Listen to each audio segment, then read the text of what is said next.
மனிதன் என்பவன் மாமிசமும் தாவர உணவும் உண்ணும் பல்லுண்ணி உயிரி வகையைச் சேர்ந்தவன். ஆனால் ஒரு காலகட்டத்தில் மனிதரில் ஒரு பிரிவினர் உயிர்களின் மீதுள்ள பரிவால் அவற்றை வதை செய்வதை தவிர்க்க மாமிச உணவை தவிர்த்து தாவர உணவை மட்டும் உண்டு வாழத் தொடங்கினர். அப்படித்தான் உலகில் முதலாக சைவ உணவு பழக்கம் உருக்கொண்டது. இந்த விடயத்தில் உணவு சைவம் தோன்றிய இடம் எது, எப்போது நிகழ்ந்தது, சைவம் தோன்ற காரணம் எது, முதலில் தோற்றுவித்தது யார் என்பனவற்றை அலசப் போகிறோம். ஆதியில் மனிதன் வேட்டையாடியும் பீராய்ந்தும் வாழ்ந்தான். பீராய்ந்து என்றால் பீய்த்தும் ஆய்ந்தும் என்று பொருள். சில பருப்பு வகைகளை தவிர பீராயப்படும் பெரும்பான்மை உணவுகளை சேமிக்க முடியாது. மாமிசத்தையும் சேமிக்க இயலவில்லை என்பதை நாம் அறிவோம். எனவே வேட்டையாடியும் பீராய்ந்தும் வாழ்ந்த காலத்தில் உணவு பாதுகாப்பு என்பது ஒரு பெரிய சிக்கல்தான். அதோடு வளரும் மக்கட்தொகையும் இயற்கையில் கிடைக்கும் உணவுக்கு தட்டுப்பாட்டை உண்டாக்கியது. எனவே கால்நடைகளை வளர்ப்பதின் மூலம் மாமிச உணவு தட்டுப்பாட்டை சரி செய்தான் மனிதன்.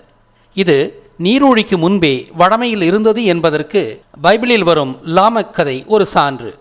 Biblical proof for the pre-diluvian technologies of Tamils என்ற ஆங்கில விழியத்தில் இதை குறிப்பிட்டுள்ளேன். இதே வகையில் பீராய்ந்து கிட்டும் உணவு வகைக்கு உள்ள தட்டுப்பாட்டையும் மனிதன் போக்கியாக வேண்டியிருந்தது.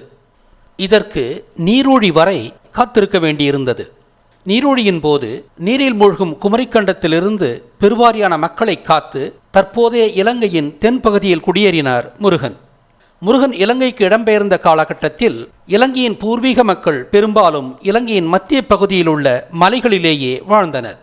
அதனால் முருகன் இலங்கையின் தெற்கில் தரையிலேயே குடியமர்ந்தார். அவர் தரைவாழ் மக்களின் முதல் அரசனானதால் தரைக்கோன் என்று அழைக்கப்பட்டு அது மருவி டிராகன் என்று வரலாற்றில் அறியப்படுகிறார். பேரழிவால் குடிபெயர்ந்த பெரு மக்கட்தொகைக்கு ஒரு அரசனாக உணவு பாதுகாப்பை உறுதி செய்யும் பெரும்பணி அவருக்கு ஏற்பட்டது. இதற்கு விவசாயமே ஒரே வழி என்று உணர்ந்த முருகன் உடனேயே விவசாய தொழில்நுட்பத்தை கண்டறிந்தார். விவசாய நிலத்தை உருவாக்க ஒரு பகுதி காட்டை கொளுத்த முருகன் முற்பட்ட போது மலைக்குறவர்கள் அதை எதிர்த்தனர். போரை தவிர்க்க தனது தளபதி வீரவாகுவை தூதனுப்பியும் பயனில்லாததால் குறவர்களை போரால் எதிர்கொள்ள வேண்டிய சூழல் முருகனுக்கு உண்டானது. போரில் வென்று தனது எண்ணத்தை ஈடேற்ற வேண்டிய நிலைக்கு முருகன் தள்ளப்பட்டார். அந்த போரே சூரசம்ஹாரம் என்பது. அதுவே இன்று பங்குனி உத்தர திருவிழாவாக கொண்டாடப்படுகிறது. போரில் வெற்றி கண்ட முருகன் ஒரு பகுதி காட்டை கொளுத்தி நிலத்தை சீர்திருத்தி முதலாக திணைப்பயிரை மானாவாரி பயிராக விளைவித்தார். கார்கால இறுதியில் காட்டை கொளுத்தியும் பிறகு திணை விவசாயம் செய்ததையும் கார்த்திகை தீப திருவிழாவாக இன்றும் நினைவு கூறுகிறோம். இது முதலாக நிகழ்ந்த இடம் கதிர்காமம். கதிர்காமம் என்பதிலுள்ள கதிர் என்பது விவசாயம் என்றும் காமம் என்பது விவசாயிகளின் வாழ்விடம் என்றும் பொருள் கொள்கிறது. ஊர் என்பது மிகவும் பிற்காலச் சொல். குறிஞ்சி திணையில் ஊரின் பொது பெயர் சேரி என்பது. முல்லை நிலத்தில் வாழ்ந்த மேய்ச்சல் சமூகம் தமது ஊர்களை பசுவை கொண்டு பட்டி என்றும் ஆட்டை கொண்டு குப்பம் என்றும் அழைத்தது. கடலோரமும் ஆற்றோரமும் உள்ள நீதல் நில ஊர்களின் பொதுப்பெயர் பாக்கம் என்பது. ஆனால் விவசாய நிலமும் விவசாய கலாசாரமும் புதிய நில வகையும் புதிய கலாசாரமுமானதால் இம்மக்கள் வாழும் இடத்திற்கு ஒரு தனித்துவமான பொதுப்பெயர் வேண்டுமல்லவா? அந்த தனித்துவமான பொதுப்பெயர்தான் காமம் என்பது. அந்த பெயர் வந்த விதத்தை பிறகு பார்ப்போம். விவசாய தொழில்நுட்பத்தையும் அதனால் நீண்ட நாள் பாதுகாக்கக்கூடிய உணவு தானியங்களையும் அவற்றின் அபரிமிதமான உற்பத்தியையும் கண்ட முருகன் இனிமேல் உணவுக்காக வேட்டையாட வேண்டிய தேவை இல்லை என்பதை மக்களுக்கு உணர்த்தினார். முருகன் ஓர் ஆயர் குலத்தவர் என்பதால் பால், தயிர், வெண்ணெய், நெய் போன்றவையும் மக்களின் உணவாக அன்று இருந்தது. எனவே முருகன் விலங்கினங்கள் மீது பரிவு கொண்டு கொல்லாமையை மனதில் கொண்டு உணவு சைவத்தை வலியுறுத்தினார். ஆனால் அவர் கொல்லாமையை சட்டமாக்கவில்லை.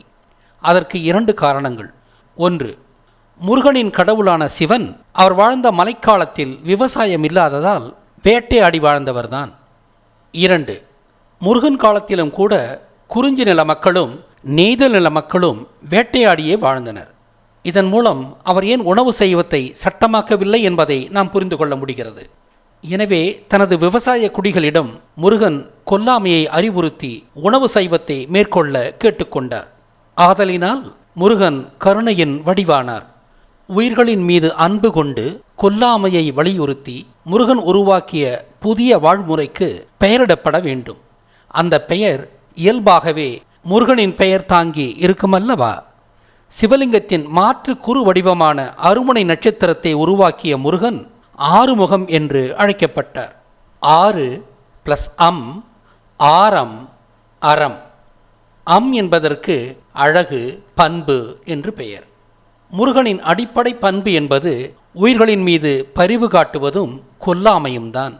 எனவே விவசாய குடிகளின் வாழ்வியல் என்பது உயிர்களை கொல்லாமையை குறித்த அறம் சார்ந்தே இருந்தது. முருகனின் விவசாயிகள் உணவுக்காக உயிர்களை கொல்லவில்லை என்பதால் அவர்கள் தாவர உணவுகளை மட்டுமே உணவாக கொண்டனர் என்பது புரிகிறது. குறிஞ்சி நிலமான மலைகளில் விவசாயம் இல்லையாதலால் அம்மக்கள் விலங்குகளை கொன்று வாழும் வழமையை தொடர்ந்து கடைபிடித்தார்கள். ஆனால் தரையில் வாழ்ந்த மக்கள் விவசாயம் செய்ததால் பெரும்பான்மையான தரைவாழ் மக்கள் விலங்குகளை கொல்லாமை கொள்கையை கைக்கொண்டு தாவர உணவுகளை மட்டுமே உண்டு வாழ்ந்தனர். அறம் என்ற சொல்லுக்கு கொல்லாமை என்பதே பொருள். அதனால் தாவரங்களை மட்டும் உண்டு வாழும் தரைவாழ் மக்களின் உணவு கலாச்சாரத்திற்கு ஒரு பெயர் காணப்பட வேண்டும் அல்லவா?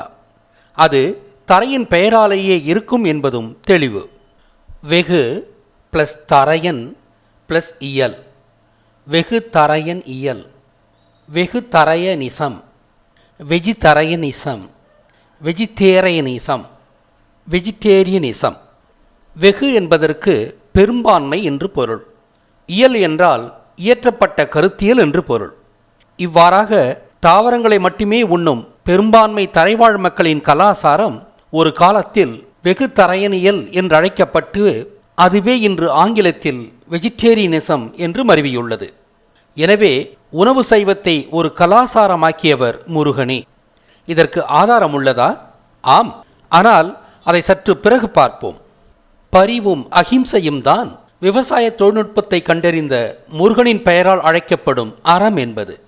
அறத்திற்கு எதிர்ப்பத சொல் எது? அதுதான் மரம் என்பது. அந்த சொல் வந்த விதம் என்ன? ஆதிகால மனிதன் மலைகளிலேயே பெரும்பான்மையாக வாழ்ந்தான் என்றும் அவன் வேட்டையாடி வாழ்ந்தவன் என்றும் கண்டோமல்லவா? எனவே மரம் என்ற சொல் மலை மக்களின் பண்பை கொண்டு உருவான சொல்லாகவே இருக்க வேண்டும். மலைக்கு வார் என்று பெயர். வார் + அம், வாரம், மாரம், மரம். வழக்கம் போல அம் என்பதற்கு அழகு அல்லது பண்பு என்று பெயர். எனவே மலை மக்களின் ஒழுகலாறு என்பது உணவுக்காக வேட்டையாடுவதுதான். அதாவது கொல்லும் தொழில். கொல்லும் தொழிலை செய்பவன் மறவன். அதன் பன்மைதான் மறவர் என்பது. மலை மக்களை கொண்டே மறவர் என்ற பெயர் உருவாகி இருந்தாலும் பொதுவாக கொல்லும் தொழிலில் ஈடுபடும் எவருக்கும் மறவர் என்றே பெயர்.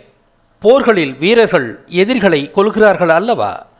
எனவே தரையில் வாழ்பவராக இருந்தாலும் போர் தொழிலில் ஈடுபடுபவர்கள் மறவர்களே. எனவே மலை மக்களும் போர் தொழில் செய்பவரும் மறவர்களே. அறம், மரம், மறவர் என்ற சொற்கள் வரலாற்று ரீதியாக மிக முக்கியமான சொற்கள். மேற்செல்வதற்கு முன்பாக வயலன்ஸ் என்ற ஆங்கில சொல்லின் மூலத்தை அறிந்து கொண்டு செல்வோம். பெரும்பான்மையான விவசாய நில மக்கள் உணவுக்காக கொலை செய்யவில்லை என்று கண்டோம் அல்லவா? விவசாய நிலத்திற்கு வயல் என்று பெயர். வயல் மக்கள் அகிம்சையை கடைபிடித்தவர்கள். எனவே வயல் அல்லாத மக்களின் பண்புதான் வன்முறை. வயல் + அல், வயலல், வயலன், வயலன்ஸ். கொல்லா மக்களின் நிலமான வயல் என்பது அகிம்சையை குறிக்கிறது. அதன் எதிர்ப்பதச் சொல் வயலன்ஸ் என்ற ஆங்கிலச் சொல். வயல் என்ற சொல் வந்த விதத்தை இப்போது பார்ப்போம். வாயில்லாத உயிரினங்கள் என்பவை வேர்களால் உணவு கொள்ளும் தாவரங்கள் நாம். அந்த தாவரங்கள் வாழுமிடம்தான் வயல். வாய் + அல், வாயல், வயல். உணவு சைவத்தையும் விவசாயத்தையும் பேசும்போது தவிர்க்க முடியாத சொற்களாவன தேவர், முதலியார் என்பன. விவசாய நிலத்தை உருவாக்க முருகன் பனங்காட்டை அழித்தார் என்றேன் அல்லவா? அதற்கு முன்பாக முருகன் மலைக்குறவரோடு போர் செய்தார்.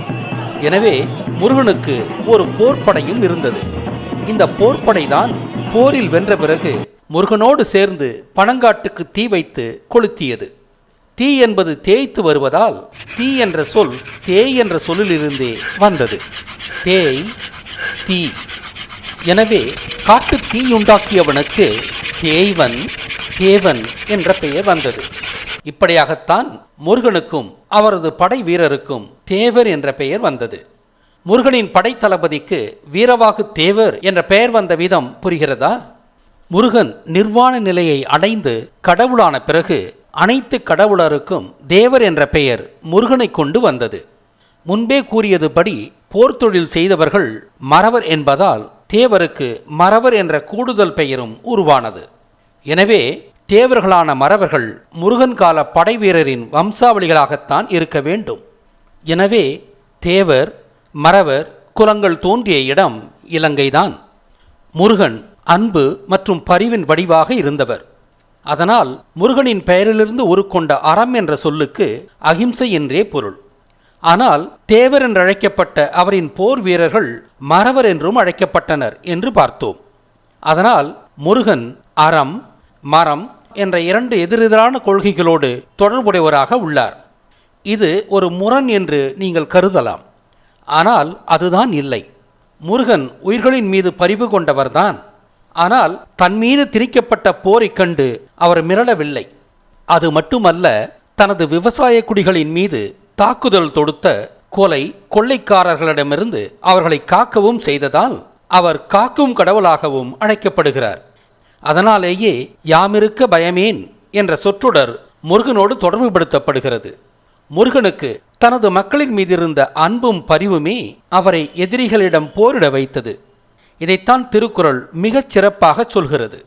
அறத்திற்கே அன்பு சார்பென்பர் அறிவிலார், மரத்திற்கும் அகுதுவே துணை. அதாவது அன்பு அறம் என்ற கொல்லாமைக்கு மட்டும் காரணமாக இருப்பதில்லை. அதே அன்பே சூழ்நிலையை பொறுத்து மரம் எனும் கொலைக்கும் காரணமாக இருக்கிறது என்பதே இந்த குறளின் பொருள். ஆக நாம் உயிர்களின் மீது பரிவு காட்ட வேண்டும் என்பது உண்மைதான். ஆனால் நல்லவற்றையும் நல்லவர்களையும் வல்லவர்கள் அழிக்கும் போது வன்முறையால் நாம் எதிர்கொள்ள தயங்கக்கூடாது என்பதே முருகனிடமிருந்தும் திருவள்ளுவரிடமிருந்தும் நாம் கற்கும் பாடம்.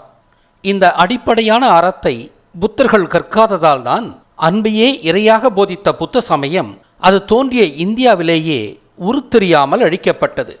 கௌதம புத்தரின் மூல புத்த மதத்திற்கு மாற்றாக அதன் ஈன வடிவமாக உருவான மகாயான புத்த மதமும் 10ஆம் நூற்றாண்டு வாக்கில் இந்தியாவில் வன்முறையால் அழிக்கப்படும் போது காஞ்சிபுரத்தைச் சார்ந்த போதி தருமன் சீனாவுக்கும் ஜப்பானுக்கும் சென்று அங்கு தற்காப்பு கலைகளான குங்ஃபூவும் கராத்தேயையும் அனைத்து சீன பௌத்தர்களுக்கும் ஜப்பானிய பௌத்தர்களுக்கும் முறையே கற்றுக் கொடுத்ததால் அங்கு பௌத்தம் அழியாமல் காக்கப்பட்டது. சித்தர்களும் புத்தர்களும் தற்காப்பு கலையை இந்தியாவில் அனைவருக்கும் கற்றுக் கொடுத்திருந்தால் தென்னிந்தியாவின் ஆசீவகமும் வட இந்தியாவின் புத்த சமயமும் தப்பி பிழைத்திருக்கும். இந்து என்ற ஈன மதமும் இங்கு உருவாகி இருக்காது. இப்போது நாம் முதலியார் சாதி உருவான வரலாற்றை பார்ப்போம். முருகனும் அவரது போர்ப்படையான தேவர்களும் விவசாயத்திற்காக காட்டை கொளுத்தினார்கள் என்று பார்த்தோம் அல்லவா? காட்டை கொளுத்திய பிறகு நிலத்தை சீர்திருத்தி விவசாயம் செய்த முதற்குடி ஒன்று இருந்திருக்கும் அல்லவா? முதலாக அவர்கள் விவசாயத்தில் ஈடுபட்டதால் அவர்கள் முதலி என்று தங்களை பெருமையுடன் அழைத்து கொண்டிருக்க வேண்டும். எனவே இன்றைய முதலியார்கள் முருகன் காலத்தில் முதலாக விவசாயத்தில் ஈடுபட்ட மக்களின் வம்சாவளிகள்தான். முதலியார்கள் பொதுவாக தீவிர முருகபக்திக்காரர்களாகவும் பெரும்பான்மையினர் விவசாயிகளாகவும் உள்ளதை காணலாம். அவர்கள் விவசாயத்தால் மிகுதியான உணவுப் பொருட்களை தயாரித்ததால் அவர்களின் உற்பத்தியை வேற்று நில மக்களிடமும் வியாபாரம் செய்தனர். அதாவது குறிஞ்சி, முல்லை, நெய்தல் மற்றும் வெளிநாட்டு பாலைத்திணை மக்கள் என்ற 4 வகை நில மக்களிடமும் பண்டமாற்று வணிகம் செய்தனர். கால ஓட்டத்தில் முதலியார்களில் சிலர் முழுநேர வியாபாரத்திலும் ஈடுபட்டனர். இப்படியாக முழுநேர வியாபாரிகளாக முதலியார்கள் உருவான போது முதல் என்பதற்கு முதலீடு என்ற பொருளும் உருவானது. முதலியார்கள் பூர்வீகத்தில் புஞ்சை நில விவசாயிகள்தான். பருத்தியும் புஞ்சை பயிர் என்பதையும் முதலியார்கள் கைக்கோளர் என்ற நெசவாளர்களாகவும் அறியப்படுவதையும் இங்கு கூர்ந்து கவனிக்க வேண்டும். இப்படியாகத்தான் தேவர், மறவர், முதலியார் போன்ற குலப்பெயர்கள் தோன்றின. ஏற்கனவே நான் பறையர், குறவர், சேரர், வள்ளுவர், பார்க்கவர், ஆயர், கள்ளர், கோனார், பாண்டியர், சோழர் போன்ற குலப்பெயர்கள் உருவான வரலாற்றை மீட்டுள்ளேன். இந்த குலப்பெயர்கள் தமிழனின் அற்புதமான நீண்ட நெடிய வரலாற்றை தாங்கியுள்ள பெயர்கள். இந்த குலங்களை அழித்தால் தமிழன் வரலாறற்ற அனாதையாகி கால ஓட்டத்தில் சொந்த மண்ணிலேயே ஏதிலிகளாகி வந்தேரிகளால் அழிக்கப்படுவான். எனவே இனி எவனாவது சாதி ஒழிய வேண்டும் என்று பேசினால் அவன் தமிழினத்தை அழிக்கத் துடிக்கும் கோடாரி என்று கொண்டு அவர்களை தமிழரின் பகையாகவே கருதுங்கள். பிராமண தெலுங்கு வந்தேரிகளால் புகுத்தப்பட்ட சாதிய ஏற்றத்தாழ்வுகளை களைய வேண்டுமே ஒழிய சாதிகளையே களைவது தமிழினத்தின் தற்கொலைக்குச் சமம். விவசாயி முருகன் உயிர்களின் மீது அகிம்சையையும் பரிவையும் வலியுறுத்தினார். இந்த புதிய வகை வாழ்வு விவசாயத்தின் கொடைதான். இவ்வாறாக வரலாற்றில் முதலாக அகிம்சையை கைக்கொண்டு வாழும் மக்கள் வாழும் இடம் ஒரு தனித்துவமான பெயரால் அழைக்கப்பட வேண்டும் அல்லவா? அந்த பெயர் அன்பு என்ற பொருள் கொண்ட பெயராக இருக்க வேண்டும் அல்லவா? அல் பிளஸ் பூ, அல்பு, அன்பு. பூ என்பது புலால் என்ற மாமிசத்தை குறித்த குறுக்கெழுத்து. அதாவது புலால் உண்ணாதவர் உயிர்களின் மீது அன்புடையோர் என்று பொருள். புல் பிளஸ் அல், புலல், புலால். அதாவது புல் அல்லாத உணவு புலால் எனப்பட்டது. புல் என்றால் தாவரம் என்று பெயர். ஆனால் அன்பு என்ற சொல் பிற்கால சொல்தான். எனவே அன்பு என்பதற்கான பழைய சொல்தான் காமம் என்பது. காமம் என்ற சொல்லும் பாலியல் ஈர்ப்பிலிருந்தே உருவாகி பிறகு அனைத்து வகை அன்பிற்குமான பொது பெயராகியது. இப்படியாகத்தான் கொல்லாமையையும் உயிர்களின் மீது பரிவையும் கொண்ட விவசாயிகள் வாழும் ஊரின் பொது பெயர் காமம் என்று இடப்பட்டது. இந்த சொல்லே யூதர்களின் வாயால் கிராமம் என்றும் மருவியது. இப்போது நாம் முருகனே உலகில் முதலாக உணவு சைவத்தை முன்மொழிந்தவர் என்பதற்கு ஆதாரம் வைக்கப் போகிறோம். உயிர்களை வேட்டையாடி வாழ்ந்த கடவுள்தான் ஆதிநாதனாகிய சிவன். அவர் உடுத்தியிருக்கும் புலித்தோல் ஆடை ஆழமான பல வரலாறுகளை சொல்லும். அவருக்கு பிறகு வந்த மிகப்பெரிய ஆளுமைதான் விவசாயத்தை கண்டறிந்த முருகன். அவர் விவசாயிகள் வாழும் ஊரை காமம் என்ற பொது பெயரால் அழைத்ததிலிருந்தே அவர் அகிம்சையை போற்றியவர் என்பது புரியும். அவரின் பெயரால் உருவான கொல்லாமையை குறிக்கும் அறம் என்ற சொல்லும் இதற்கான சான்று. இவையல்லாமல் முருகனை வழிபடும் மக்கள் இன்று வரை கடைபிடிக்கும் ஒரு வழிபாட்டு முறையும் முருகனே உணவு சைவத்தை அறிமுகப்படுத்தியவர் என்பதை நிறுவுகிறது. ஆதிநாதனாக, ரிஷபநாதனாக, சுடலை மாடனாக, முனீஸ்வரனாக ஆசீவகத்தில் அறியப்பட்டவரே சிவனாகவும் அறியப்படுகிறார். அதேபோல ஆசீவகத்தில் ஐயனார், பூரணம், பொற்கலை என்று அறியப்பட்ட கடவுளரே முருகன், வள்ளி, தெய்வானை என்றும் அழைக்கப்படுகின்றனர். ஐயனார் கோயில் பூசாரிகள் யூத பிராமணரல்லாத தமிழர்களாக இருந்தாலும் ஐயனார் கோயில்களில் உயிர் பலி கொடுக்கப்படுவதில்லை. ஆனால் அதே பூசாரிகளால் முனீஸ்வரனாகிய சிவன் கோயில்களில் உயிர் பலி கொடுக்கப்படுகிறது. சிவன் வேட்டையாடி வாழ்ந்த மலைக்குடி என்பதே இதற்கான காரணம். முனீஸ்வரனும் ஐயனாரும் உள்ள கோயில்களில் முனீஸ்வரனுக்கு பலி கொடுக்கப்படும் போது ஐயனாருக்கு திரைபிடிக்கின்றனர். அதாவது பலி கொடுப்பது ஐயனாருக்கு இல்லை என்பதைத்தான் இது குறிக்கிறது. இதிலிருந்து நமக்கு புரிவது என்னவென்றால், சிவன் வேட்டையாடி வாழ்ந்தவராதலால் அந்த வரலாற்றை தக்க வைக்கும் விதமாக அவருக்கு பலியிடுகின்றனர். முருகன் அகிம்சையை வலியுறுத்தியதால் அவருக்கு பலி கொடுப்பதில்லை. இதிலிருந்து முருகனே கொல்லாமையை வலியுறுத்தி உணவு சைவத்தை முதலாக தோற்றுவித்தவர் என்பது நிரூபணமாகிறது. இப்போது ஐயனார், பூரணம், பொற்கலை மூவரும் முருகன், வள்ளி, தெய்வானைதான் என்பதற்கான சான்று கொடுப்போம். பச்சையம்மாவின் வட இந்திய வடிவமான அன்னபூரணி என்ற தெய்வத்தின் பெயரிலிருந்து பூரணம் என்பது வள்ளிதான் என்பது நிரூபணமாகிறது. முருகன் ஆசிவகத்தை தோற்றுவித்தவர் என்பதை குறிக்க ஆசிவகத்தின் அங்கமாக முருகன் உருவாக்கிய சப்தகன்னிகளில் ஞானத்தை குறிக்கும் சரஸ்வதியை முருகனுக்கு மனைவியாக புனைந்து வரலாற்றை தக்க வைத்தனர். சரஸ்வதிக்கு முருகன் வைத்த பெயர் கலைவாணிதான். ஆனால் முருகன் காலத்திற்கு பிறகு வள்ளியையும் கலைவாணியையும் மனைவியாக்கி வரலாற்றை தக்க வைத்தவர்கள் கலைவாணிக்கு தெய்வ யானை என்று பெயரிட்டனர். ஏனெனில் யானை என்பது ஆசிவகத்தின் சின்னம். ஆசிவகத்தை முருகனே தோற்றுவித்தார் என்பதை குறிக்கவே கலைவாணிக்கு தெய்வானை என்ற பெயரை வைத்தனர். எனவே ஐயனாருக்கு இடப்புறமாக உள்ள பொற்கலை என்பது கலைவாணியையே குறிக்கும். ஆக ஐயனார், பூரணம், பொற்கலை என்ற மூவரும் முருகன், வள்ளி, தெய்வானையே. இன்னும் மேலாக ஒரு அசைக்க முடியாத சான்று உள்ளது. மருகால் தலை என்ற ஆசீவக திருத்தலத்தில் பூலுடைய சாஸ்தார் என்ற ஐயனார் கோயில் குன்றின் மேல் உள்ளது. அந்த பூலுடைய சாஸ்தா கோயில் தெய்வங்கள் ஐயனார், பூரணம், பொற்கலைதான். முருகன் இனப்பெருக்கத்தை வலியுறுத்தியவர் என்பதால் அவர் ஆணுறுப்பின் பெயரால் கந்தன் என்றும் அழைக்கப்படுகிறார். அதன் அடிப்படையில் மருகால் தலை கோயில் ஆண்டவனான கந்த சாஸ்தாவை நேரடியாக பூலுடைய சாஸ்தா என்றே அழைக்கின்றனர். பூலுடைய சாஸ்தா குன்றின் அடிவாரத்தில் பின்பக்கத்தில் ஆசிவக பாழிகளும் கற்படுக்கைகளும் உள்ளன. எனவே மருகால் தலை குன்றின் மேல் பூரணம் பொற்களையோடு விற்றிருக்கும் பூலுடைய சாஸ்தா குகனாகிய முருகனே என்பது சந்தேகத்திற்கிடமில்லாமல் நிரூபணமாகிறது. எனவே உயிர்ப்பலி கொடுக்கும் வழமையில்லாத ஐயனார், பூரணம், பொற்களை என்பது முருகன், வள்ளி, தெய்வானையே. இப்போது இந்த விடயத்தின் தலைப்புக்கான காரணத்திற்கு வருவோம். தமிழகத்தில் இந்து மதத்தில் 2 பிரிவுகள் உண்டு. ஒன்று சைவம், இன்னொன்று வைணவம். சைவம் என்பது சிவனின் பெயரால் உள்ள வழிபாடு. சிவலிங்கத்திற்கு இந்த பெயரை சூட்டியவரும் இருமை தத்துவத்தை சொன்னவரும் சிவனாவார். சிவனுக்கு உருவ வடிவங்களை கொடுத்து வரலாற்றை தக்க வைத்தவரும், சிவலிங்கத்திற்கு மாற்றாக நட்சத்திர வடிவத்தை கொடுத்தவரும், நீரூழிக்கு பிறகு தனது மக்களை அதிகம் பிள்ளை பெற தூண்டியதால் லிங்கத்தின் பெயரால் கந்து என்று அழைக்கப்பட்டவரும் முருகன்தான். எனவே முருகனும் சிவனிய கடவுளாகவே அறியப்பட்டார். சைவ சமயம் என்றால் அது முருகனையும் சேர்த்துத்தான். வைணவம் என்பது திருமாலின் பெயரால் உள்ள வழிபாடு. திருமாலின் காலம் ஏறத்தாழ 4000 ஆண்டுகள். சிவனும் திருமாலும் ஆசிவக சித்தர்களில் இருவர் என்பதால் இவை வெவ்வேறு அல்ல. ஆனால் சைவமும் வைணவமும் களப்பிரர் காலத்தில்தான் திட்டமிட்டு 2ஆக பிரிக்கப்பட்டு சண்டை மூட்டப்பட்டது. இந்த விடயத்தில் சைவக் கடவுளான முருகன் உணவு சைவத்தை முதலாக முன்மொழிந்து நடைமுறைப்படுத்தினார் என்று கண்டோம். அதாவது முருகன் உணவு சைவத்தோடும் சிவனிய சைவத்தோடும் தொடர்பு கொண்டுள்ளார். எனவே விபரமறியாத பெரும்பாலோருக்கு சைவ சமயம் என்றாலே உணவு சைவத்தையும் குறிப்பதாக குழப்பம் உள்ளது. சிவனிய சைவம் வேறு, உணவு சைவம் வேறு.